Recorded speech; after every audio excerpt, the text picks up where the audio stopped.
મિત્રો, આપ જાણો છો 2-3 દિવસ પહેલા જુમ્મા રાયમા દ્વારા એક ફરિયાદ દાખલ કરવામાં આવી અને એ ફરિયાદમાં મુસ્લિમ સમાજના પ્રતિષ્ઠિત આગેવાનો, મુસ્લિમ સમાજના સખીદાતાઓ અને સુન્ની મુસ્લિમ હિતરક્ષ સમિતિના પ્રમુખ પર ફરિયાદ દાખલ કરવામાં આવી।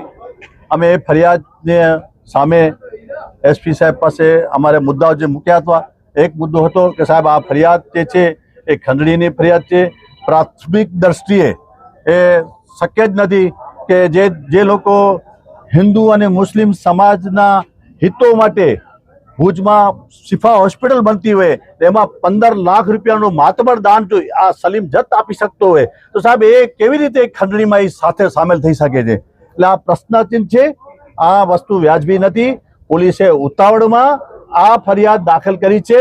કોકના દબાણમાં કરી હોય અથવા કોઈ પણ કારણે કરી હોય એ ફરિયાદ સાહેબ અમે રદ કરાવવાની માંગણી આજે આ સાથે સમાજના પ્રમુખો અને મહામંત્રીઓ અને સમાજના આગેવાનોએ એસપી સાહેબ પાસે મૂકી છે કે સાહેબ આ જે ફરિયાદ છે એ 13 વિરુદ્ધ ફરિયાદ રદ થવી જોઈએ અને અમે કોઈ ગુનેગારને સમર્થન કરવા માટે પણ અમે નથી આવ્યા।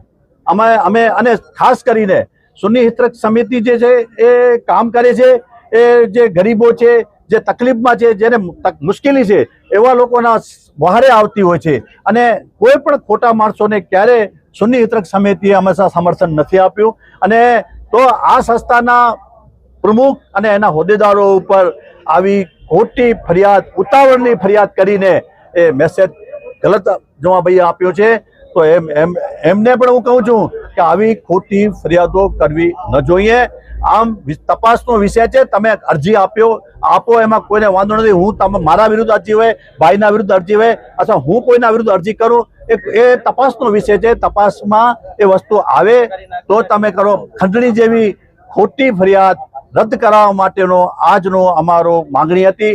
એ સાહેબે અમને આશ્વાસન આપ્યું છે કે આમાં તપાસ કરવામાં આવશે અને જો એવું લાગશે અધિકારીઓને કે આ ઉતાવળમાં ફરિયાદ થઈ છે, ખોટી ફરિયાદ થઈ છે તો એના માટેની જે યોગ્ય કાર્યવાહી કરવાની એમને ખાતરી અમને આપી છે।